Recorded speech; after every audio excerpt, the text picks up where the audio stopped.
Vamos colocar a situação que eu coloquei antes. Você está negociando com o seu diretor, certo? Um salário e uma promoção.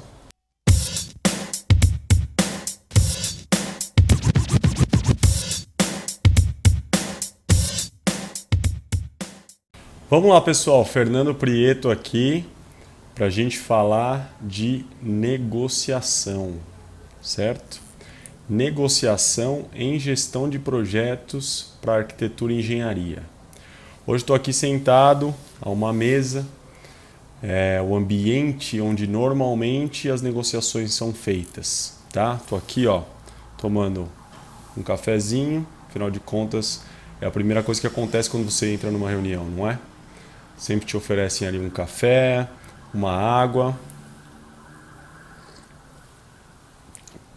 E eu estou aqui aproveitando o meu para a gente iniciar esse assunto que é a parte de negociação em gestão de projetos.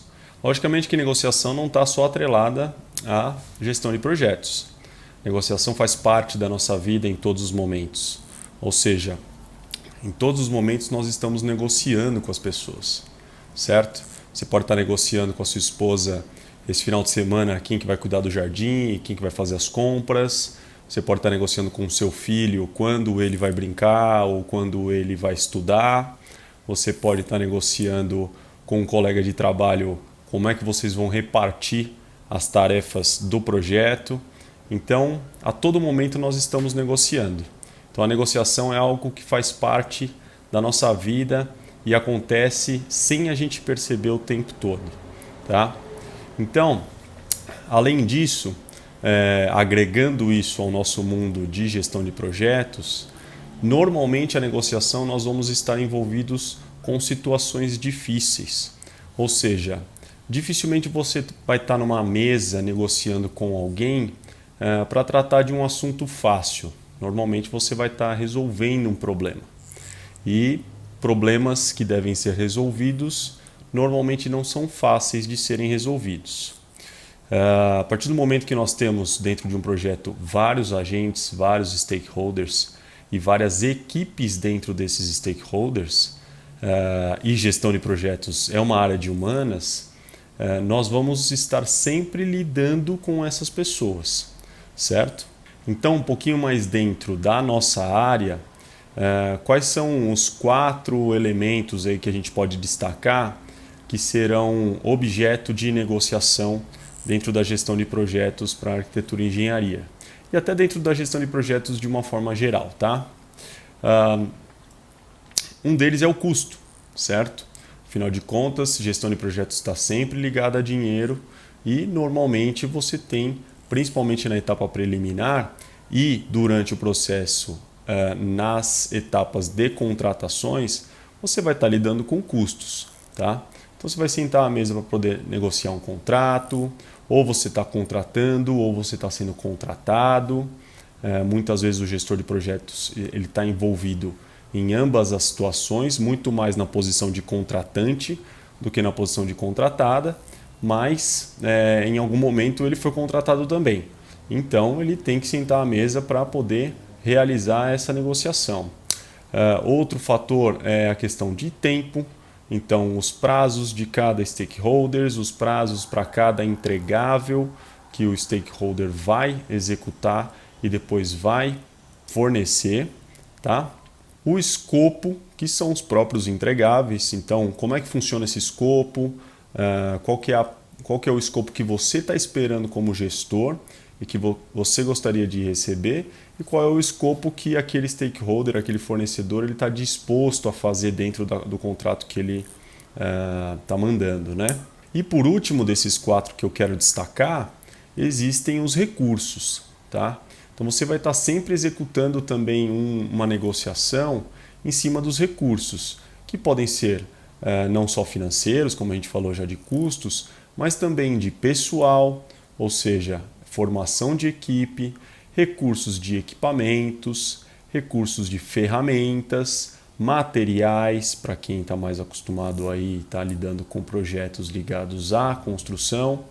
Então, todos esses fatores, e aqui eu só estou citando os que eu acho que são mais importantes, eles estão ligados a negociações. Então você vai estar sempre tendo que negociar isso junto a uma mesa de reunião ou juntamente com um ou dois colegas numa reunião rápida, de repente na mesa deles ou na sua. Então isso sempre vai estar acontecendo no seu dia a dia, tá? Então, definindo, se a gente pudesse definir em uma frase curta, né, o que seria a negociação, ela seria o veículo, né, é o caminho pelo qual você vai ter que transcorrer para adquirir tanto uma aquisição de uma empresa multinacional, ou seja, imagine que a sua empresa está comprando outra empresa, até discutir fatores com os seus colegas do dia a dia de trabalho, certo? Como eu mencionei, é uma divisão de tarefas, um prazo que você precisa fazer a sua parte para que o colega consiga fazer a parte dele. Então, desde uma situação muito complexa, onde pode envolver custos altíssimos, até uma situação corriqueira do dia a dia, você vai estar em negociação com essa segunda parte, ou segunda, terceira, quarta parte. Tá? Você pode ter reuniões aí reuniões de negociação com vários agentes, várias pessoas, vários envolvidos no processo, e você vai ter que achar um resultado, né, um acordo comum entre todas essas partes, uma vez que você é gestor de projetos e você é o pivô de todo o projeto.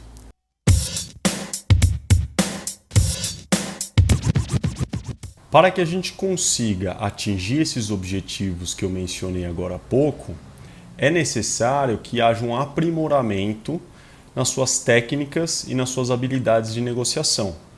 Muita gente negligencia a negociação, acha que é só um momento onde você senta à mesa com outra pessoa e usa suas habilidades comuns para tentar persuadir, tentar convencer aquela pessoa de que as suas vontades, as suas necessidades, elas são mais importantes e elas são tão importantes que elas devem acontecer. Porém, essas habilidades elas não são suficientes, tá? Do outro lado existem outras necessidades, existem outras vontades, existe uma outra pessoa com uma outra cabeça, um outro olhar que enxerga as coisas de uma outra maneira e que se você não tiver tanto preparado internamente quanto ciente ou minimamente ciente das vontades, das necessidades dessa outra parte, vai ser muito difícil você chegar num acordo satisfatório para você, tá? E poucas ações.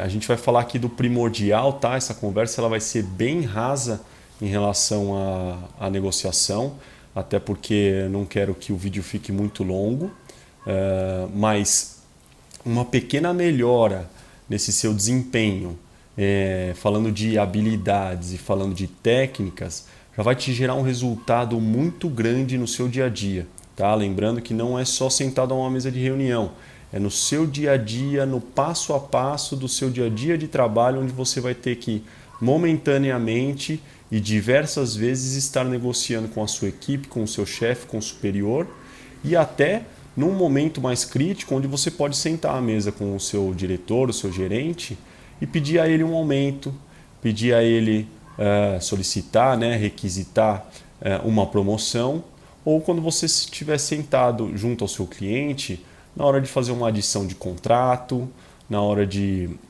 fechar um contrato propriamente dito, ou na hora de mudar alguma coisa dentro do escopo, do prazo ou do custo do seu projeto, de forma que ele entenda o que está acontecendo e você possa mostrar para ele por um outro prisma que aquilo é um bom caminho e que vocês estão seguindo num bom caminho. Então, antes de negociar, nós precisamos entender que existem dois tipos de negociação. O primeiro deles, que eu acho que é o menos utilizado hoje em dia, principalmente na nossa área, né? Ele pode ser utilizado em outras áreas, mas na nossa área ele é pouco utilizado, até porque ficaria insustentável dentro do nosso negócio, seria a negociação distributiva. Tá? O que seria a negociação distributiva? Ela é uma negociação de uma via só. Então é uma negociação que o mercado gosta de usar muito esse termo, que é ganha-perde. Ou seja, normalmente, para que você ganhe o que você precisa naquela negociação, a outra parte tem que perder o que ela quer. Tá? Então é por isso que eu chamo de uma negociação de uma via, ou seja, ela só vai ou só vem. Assim como se a outra parte conseguir ganhar o que ela quer, você vai acabar perdendo para que ela possa ganhar. Ou seja, é uma negociação onde cada um tenta trazer para o seu lado o maior valor possível e acaba, por conta disso, fazendo com que a outra parte não tenha valor. Já o segundo tipo de negociação se chama integrativa, que eu acho que é uma negociação que cabe mais no nosso âmbito de trabalho, no nosso dia a dia de trabalho e em relação ao tipo de negócio que nós estamos envolvidos, tá?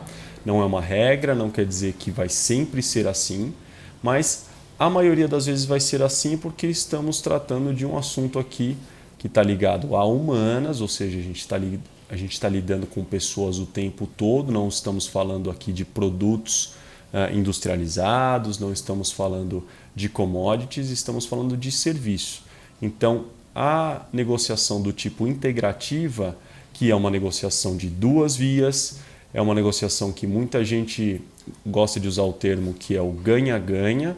Aí vai vir alguém e vai falar assim, esse negócio de ganha-ganha não existe. Sempre alguém tem que perder para o outro ganhar. Isso não é verdade, tá? Eu tenho que afirmar aqui para vocês que não é. Vou usar como exemplo o seguinte. Imagina o seguinte, você está numa estrada, você é um motorista de caminhão. Vou dar um exemplo aqui bem corriqueiro que é para ficar fácil de entender, tá? Você está numa estrada e você é um motorista de caminhão. E aí você vê uma pessoa pedindo uma carona, tá? Esse tipo de negociação que você vai ter para aceitar essa pessoa dentro do seu caminhão ou não, ela é uma situação ganha-ganha. Por quê? Você está indo para um determinado destino. Aquela pessoa também vai para aquele destino. Ou vamos dizer que ela não vai exatamente para aquele destino, mas ela vai para um destino próximo. Tá? Você para o caminhão, fala, pois não, você está precisando de ajuda? E a pessoa fala assim, eu queria uma carona para a cidade XPTO. Aí você fala, olha, eu não vou para essa cidade. Eu vou passar a 10 quilômetros dela num trevo e eu poderia te deixar nesse trevo. Aí a pessoa fala assim, tudo bem. Se eu tivesse que pagar um ônibus até lá, eu pagaria uma passagem de R$100. Se você me deixar nesse trevo, desse trevo para lá, eu vou gastar só R$20. Aí o motorista aqui, você fala assim, bom, tudo bem, mas o que você pode me ajudar em relação a isso?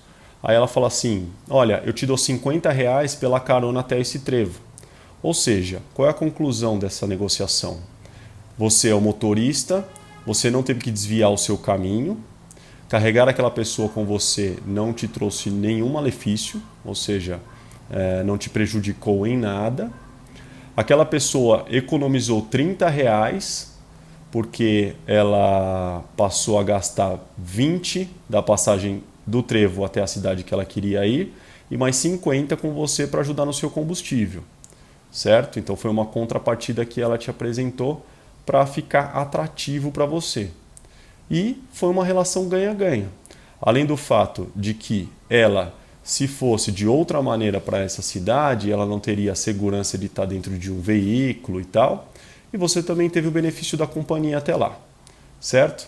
Então é um exemplo corriqueiro, mas que pode servir para que a gente reflita sobre a relação de negociação ganha-ganha, tá? Então a gente tem que estar sempre focado em usar a nossa criatividade e usar o compartilhamento das informações para que a gente possa gerar e agregar valor no processo de forma que ambas as partes saiam com um mínimo, pelo menos, do que elas vieram buscar dentro da negociação.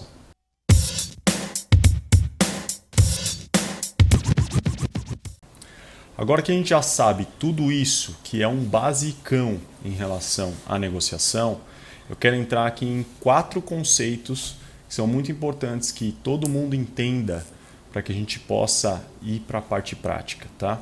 Na verdade, aqui a gente já entra um pouquinho na técnica, já entra um pouquinho na prática, mas ainda não é prática, ainda é conceito, que é importante a gente fazer aqui como alicerce do conteúdo de negociação, para que a gente possa depois aplicar tudo isso dentro de um conjunto de técnicas, tá?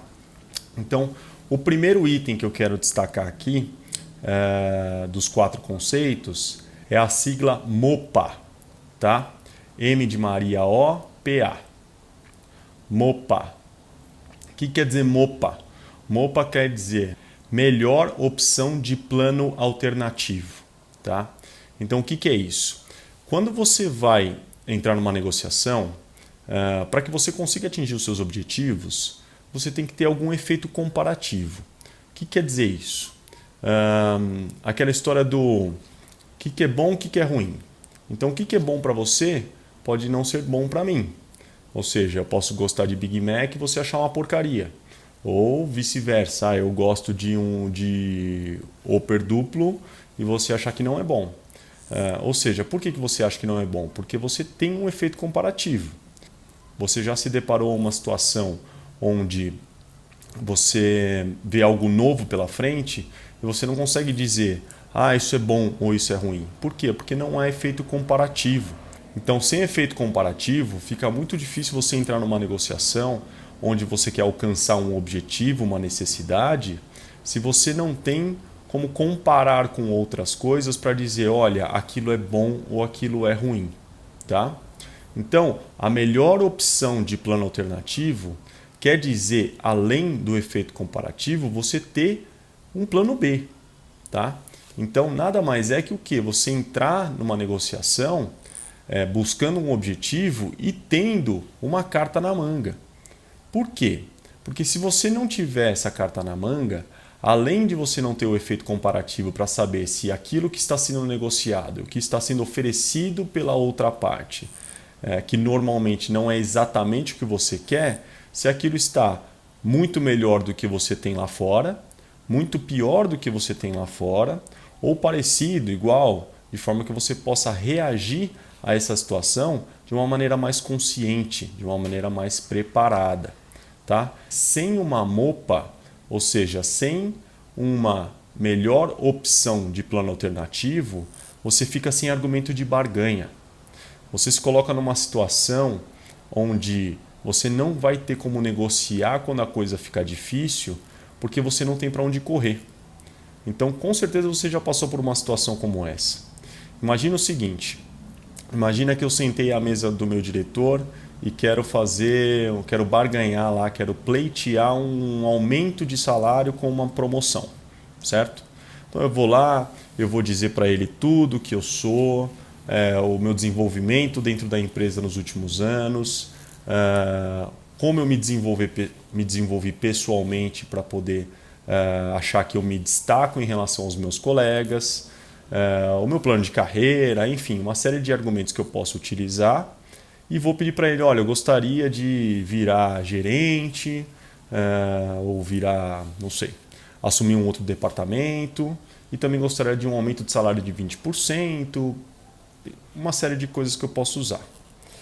Se eu não tiver uma alternativa, se eu não tiver uma MOPA, vai ficar muito difícil quando o meu diretor chegar para mim e falar assim, olha, mas infelizmente eu não vou conseguir te dar, porque a gente está passando por uma situação difícil, a crise no país, não sei o que lá, o nosso negócio não vai bem, não temos condições de te promover nem de te dar um aumento. Se você não tem uma MOPA, ou seja, se você não tem uma melhor opção de plano alternativo, você não vai conseguir barganhar com ele. Você vai ter que simplesmente acatar o que ele está te dizendo, virar as costas e ir embora. E ele vai perceber que você não tem, tá? Então, se você tem uma outra oportunidade no mercado, se você tem dados em relação aos seus colegas internamente, em relação aos salários deles, que podem te ajudar a pleitear o seu aumento pelo menos, e talvez não a promoção. Se você não tem essa melhor opção de plano alternativo, você não consegue barganhar. Agora, se você tem, você vai chegar para o seu diretor e vai falar assim, olha, mas é o seguinte, eu tenho essas habilidades aqui, eu tenho essas competências que a maioria das pessoas não tem, porque eu fiz uma pesquisa no mercado e eu entrei num LinkedIn da vida e pesquisei sobre a pós-graduação que eu fiz ou o curso de especialização que eu fiz, e são pouquíssimas pessoas que têm, e eu estou com uma oportunidade aqui no mercado que estão me oferecendo tanto e no determinado cargo. a situação muda completamente de figura. Por quê? Porque o seu diretor, ele vai olhar para você com outros olhos. Ele vai falar assim, opa, peraí, tem um cara na minha equipe, o cara é bom, eu gosto do trabalho dele, não quero perdê-lo, mas ao mesmo tempo não posso dar tudo que ele está me pedindo. E aí vocês vão entrar numa negociação. Mas o ponto aqui deste exemplo é, quando você tem uma mopa, você entra dentro da negociação já em outro patamar, tá? E eu vou te dar 3 dicas em relação à mopa, tá? Primeira dica, tenha uma mopa. Sempre tenha uma mopa quando você vai entrar em negociação com alguém. Tá? A gente vai se aprofundar um pouquinho mais nisso, mas é importante que você entenda o quão importante é isso. Tá?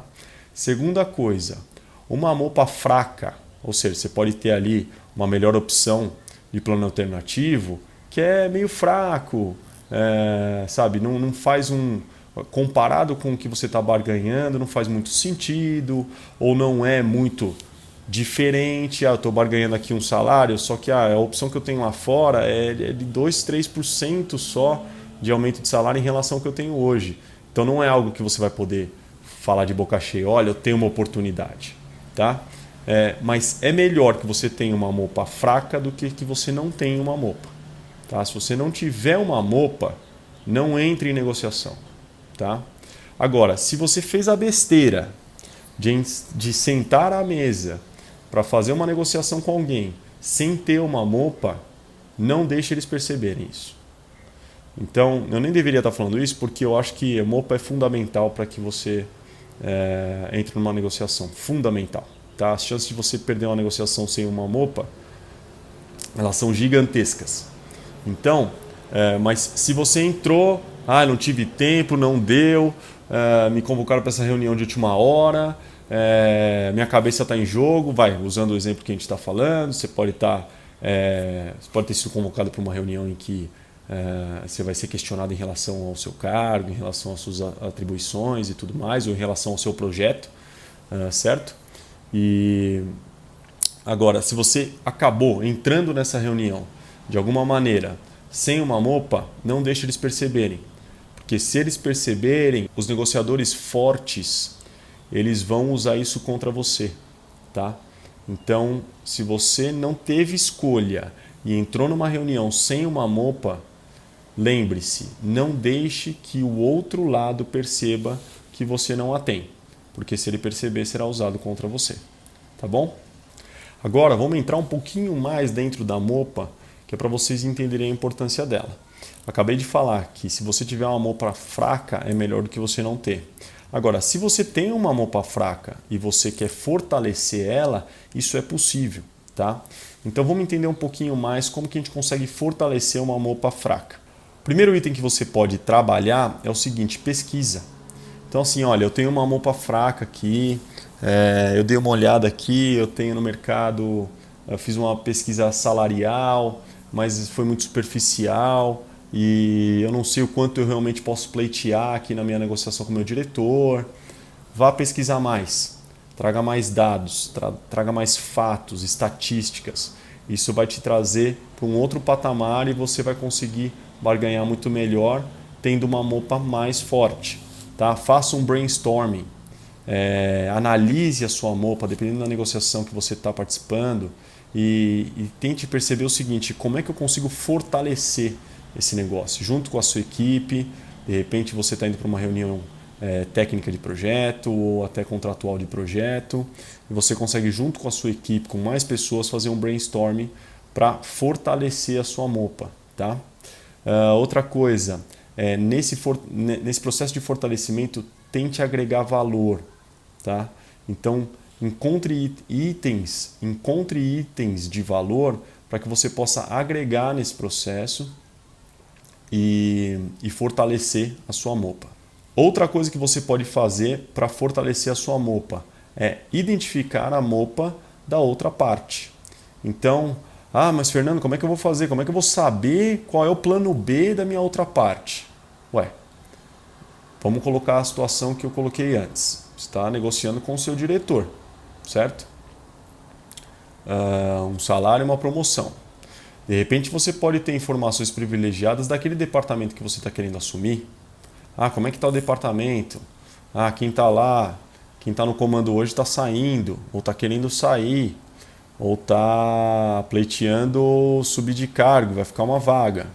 Ou olha, eu estou sabendo que o gerente lá daquele projeto, ele não está se dando bem com a equipe está rejeitando ele, está tendo dificuldade de atingir as metas, mas olha, eu entendo daquele assunto, eu quero ir para lá.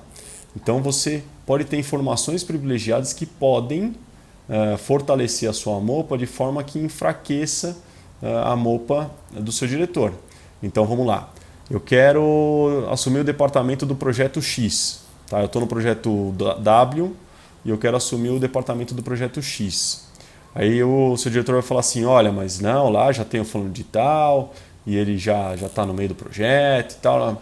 Olha, mas eu estou sabendo, não sei se o senhor está sabendo, mas assim, me falaram aí, correm nos corredores, um boato de que a equipe não está se dando bem com ele, o pessoal está rejeitando um pouco a liderança dele, parece que tem umas coisas atrasadas lá e tal, e ó, eu tenho essas habilidades aqui, eu tenho certeza que eu vou conseguir melhorar essa situação e tal. Isso daí enfraquece a MOPA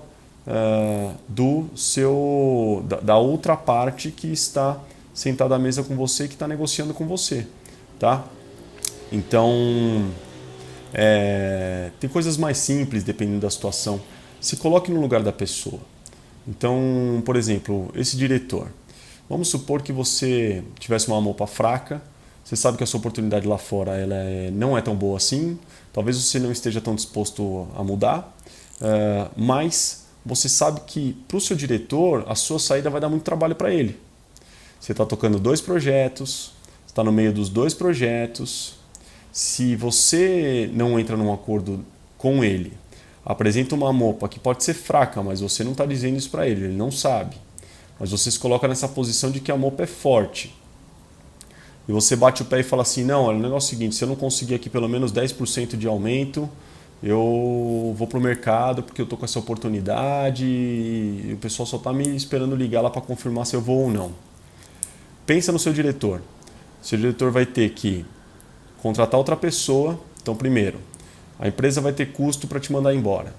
Você pode pedir demissão, também vai ter custo. Aí o seu diretor vai ter que selecionar uma nova pessoa. Se a empresa for organizada, eles têm um banco lá que tem perfis parecidos com o seu e de repente pode ser mais fácil. Mas de qualquer forma ele vai ter que selecionar aquela pessoa, vai ter que fazer entrevista, vai ter que negociar salário, vai ter que fazer tudo isso. Aí ele vai ter que colocar essa pessoa dentro de 2 projetos que estão em andamento. Como é que a equipe vai reagir? Será que você na sua saída não vai carregar alguém da sua equipe junto com você? Porque acontece muito isso. Então, tudo isso vai passar na cabeça do seu diretor, certo? E aí é que você consegue, prevendo estas coisas, você consegue enfraquecer a MOPA dele, tá? E aí você tem muito mais chances de conseguir o seu objetivo. Então, concluindo essas 3 dicas em relação à MOPA, fortaleça a sua MOPA, identifique a MOPA da outra parte na negociação e enfraqueça a MOPA dela para que você possa fortalecer a sua, tá bom?